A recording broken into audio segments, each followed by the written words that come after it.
Da la sensación, ¿verdad?, de que nuestras sociedades están más divididas que nunca. Parece que hay bandos por todas partes. Pues bien, hoy vamos a intentar entender qué hay detrás de todo esto, cuáles son esas fuerzas ocultas que nos están empujando a la polarización. Vamos a desmontar este tema tan complejo pieza a pieza.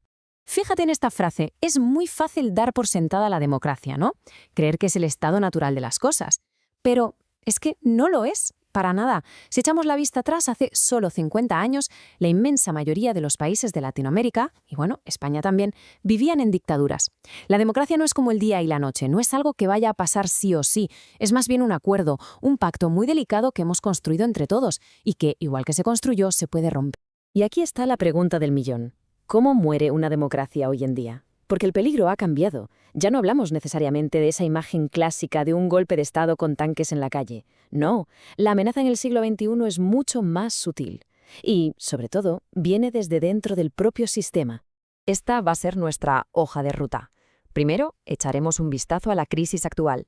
Luego nos meteremos de lleno en las raíces psicológicas de la división, en cómo se explotan esas raíces, el papel clave que juega la tecnología y, por supuesto, lo más importante, ¿qué se puede hacer para cambiar las cosas?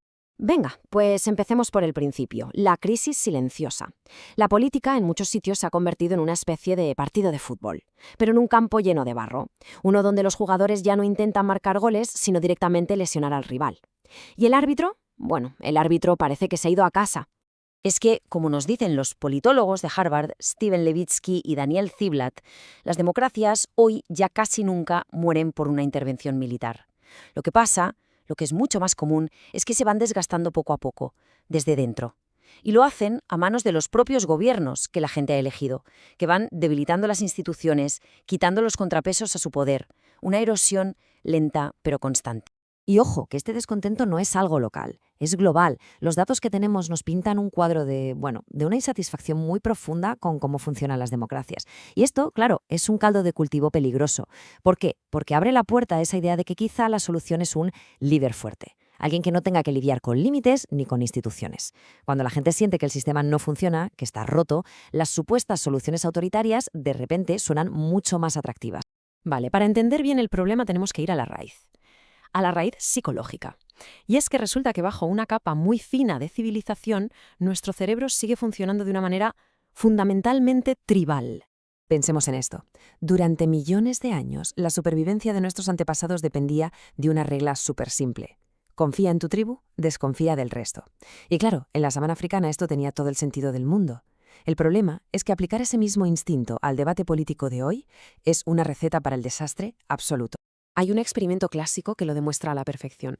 El psicólogo Muzaffer Sherif cogió a un grupo de chavales en un campamento y simplemente los dividió en dos equipos.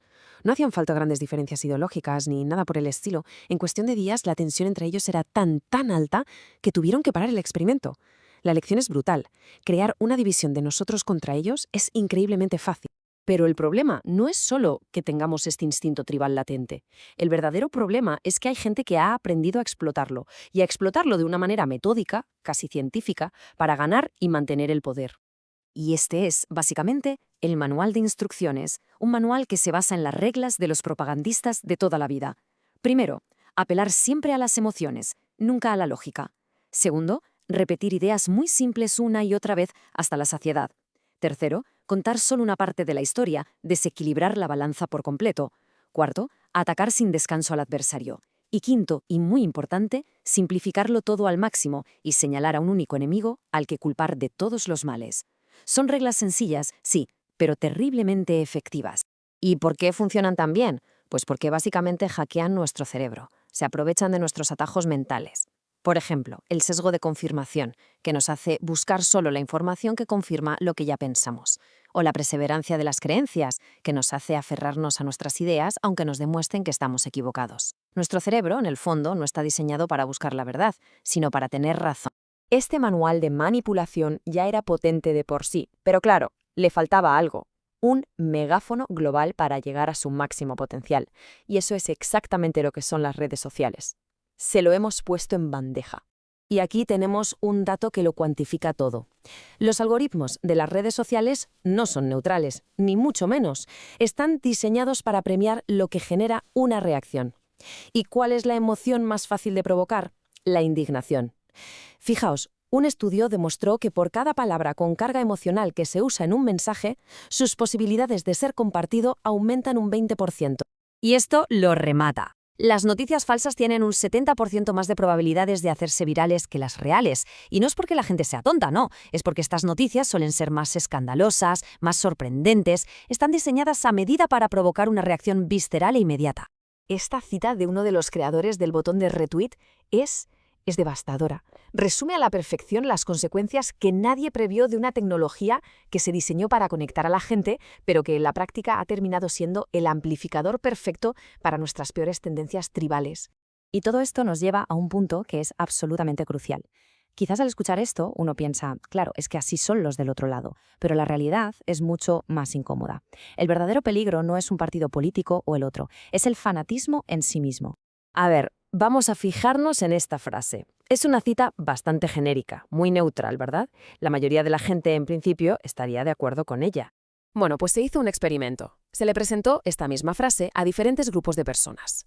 Cuando no se le atribuía a nadie, el nivel de aceptación era bastante alto. Pero, cuando se les decía que la frase era de un político de su propio partido, el apoyo se disparaba. Y si se les decía que era de un rival político, el apoyo se desplomaba. La frase era la misma, no cambió ni una coma. Lo que cambió fue la lealtad tribal. Y la conclusión de esto es brutal, pero es la que es. Cuando una ideología se convierte en parte de nuestra identidad, el pensamiento crítico se apaga. Dejamos de valorar las ideas por lo que son y pasamos a apoyarlas o rechazarlas según quien las diga. Nos convertimos, sin darnos cuenta, en peones de un tablero que no es el nuestro. Entonces, ¿está todo perdido? ¿Qué se puede hacer? Pues esta última parte va justo de eso, de la solución. De cómo podemos pasar de ser un simple hincha a convertirnos en el árbitro que protege la integridad del juego democrático. Esta frase debería ser una llamada de atención para todos. Si miramos la historia, la norma, lo habitual, ha sido la tiranía. La democracia es una anomalía, una excepción frágil que necesita que sus ciudadanos la defiendan de forma activa y constante. No podemos de verdad darla por sentada. Aquí van 5 pasos prácticos. Ser un buen árbitro significa pitar las faltas, incluso las de nuestro propio equipo, no solo las del contrario. Significa también pararse a escuchar de verdad al otro lado, con la intención de entender, no solo de preparar la respuesta. Implica ser muy consciente de que cada retweet, cada me gusta, es como un voto que damos para que un tipo de discurso se escuche más. Y por encima de todo, lo más importante, significa defender las reglas del juego, las reglas de la democracia, por encima de la victoria de nuestro equipo. Al final, todo se reduce a esta elección personal. En medio de este campo de juego embarrado, con la polarización avivando el fuego por todas partes, la decisión que cada uno debe tomar es si actuar como un fanático más, gritando desde la grada, o si asumir ese papel, incómodo pero necesario, de árbitro que protege las reglas que nos permiten seguir jugando a todos. La pregunta, desde luego, queda en el aire.